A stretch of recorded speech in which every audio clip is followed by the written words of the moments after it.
1 Chronicles chapter 29, selected verses. Then King David said to the whole assembly, "My son Solomon, the one whom God has chosen, is young and inexperienced. The task is great, because this palatial structure is not for man, but for the Lord God. With all my resources I have provided for the temple of my God. Gold for the gold work, silver for the silver, bronze for the bronze, iron for the iron, wood for the wood, as well as onyx for the settings, turquoise, stones of various colors, and all kinds of fine stone and marble.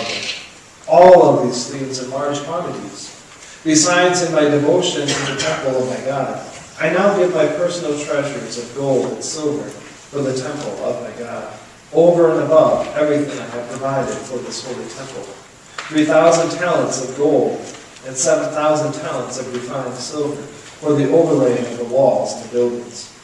Then the leaders of the families, the officers of the tribes of Israel, the commanders of thousands and commanders of hundreds, and the officials in charge of the king's work gave willingly. The people rejoiced at the willing response of their leaders, for they had given freely and wholeheartedly to the Lord. David the king also rejoiced greatly. And then David responded, "But who am I, and who are my people, that we should be able to give as generously as this? Everything comes from you, and we have given you only what comes from your hand. We are aliens and strangers in your sight, as well were all our forefathers. Our days on earth are like a shadow, without hope.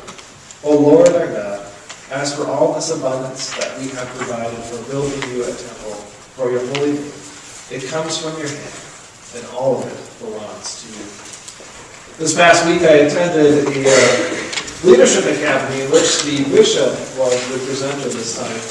And so of course we wanted to pay attention, and I thought, well, it would be appropriate if I incorporated some of the knowledge that I learned this week from our bishop, who was a wonderful communicator, in this week's message.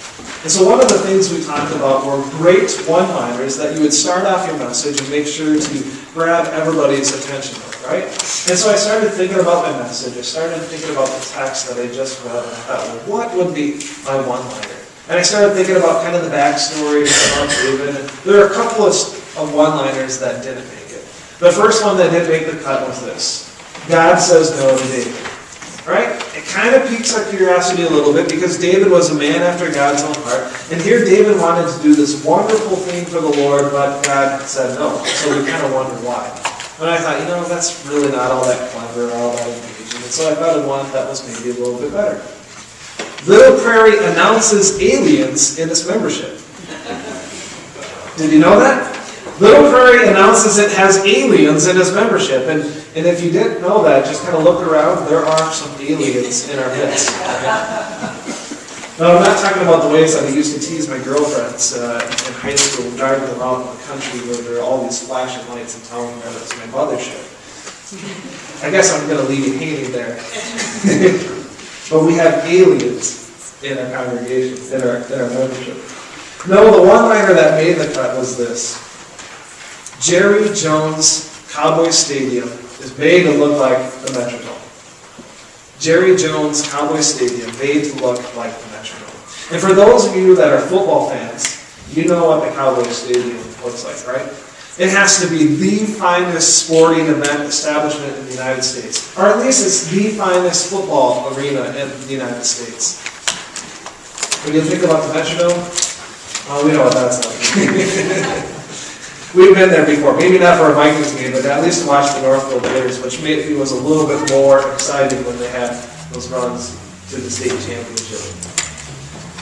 But for those that know something about the Cowboy Stadium, you know that it is this grand place.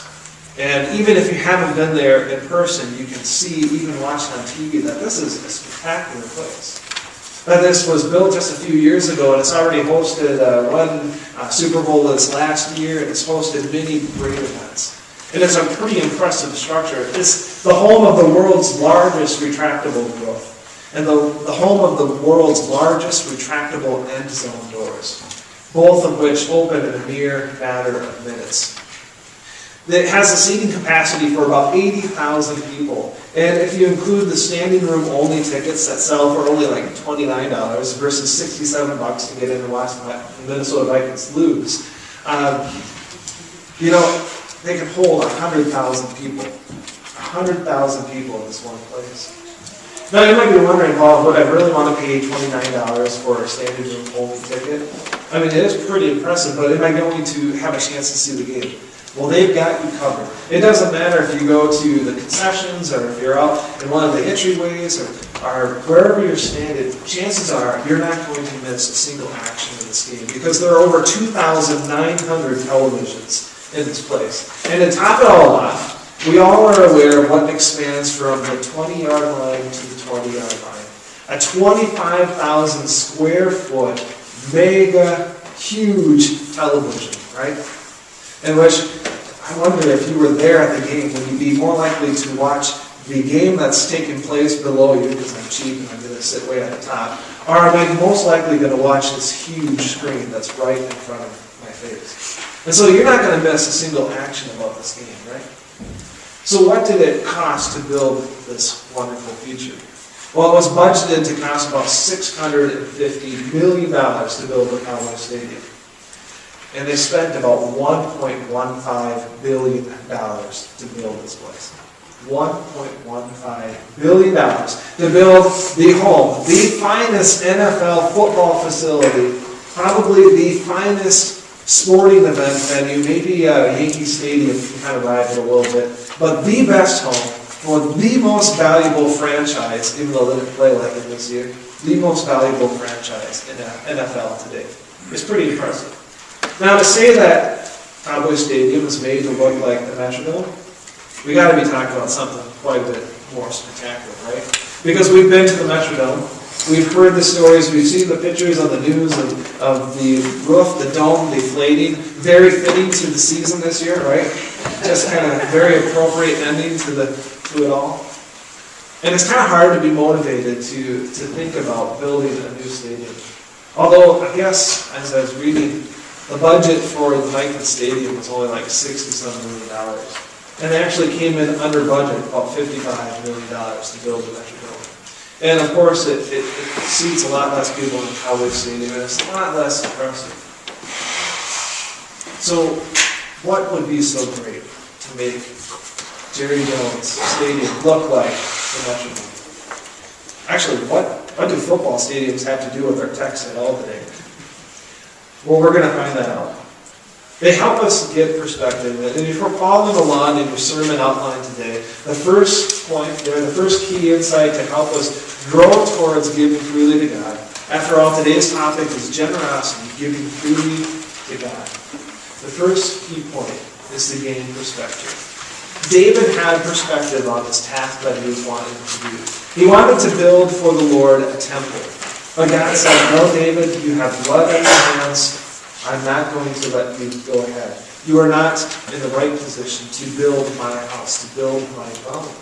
And so David wasn't quite, even though he was a man after the Lord's own heart, God was saying no. But David wanted to make sure that something would happen. And so in this text, he's given a very substantial gift to make it happen. And it helps to give perspective. David knows who this task is for. He's building the house for the Lord. He's building God's temple, the place where God was actually going to come down and dwell in the center of the people, the center of the community. And so it's a pretty extravagant thing. And when we look at the numbers and we look at this gift, it seems pretty extravagant, but it makes sense. Because in this time, you build a bigger and better home for a bigger and better God, right? And so it only seems fitting that the Cowboys, the most valuable franchise in NFL today, have probably the most impressive home. Likewise, at this time, if you were going to build a temple for your God, the greater your temple was, reflected how great your Lord was. And so David wants to make sure that this is an extravagant, great temple to reflect God's greatness.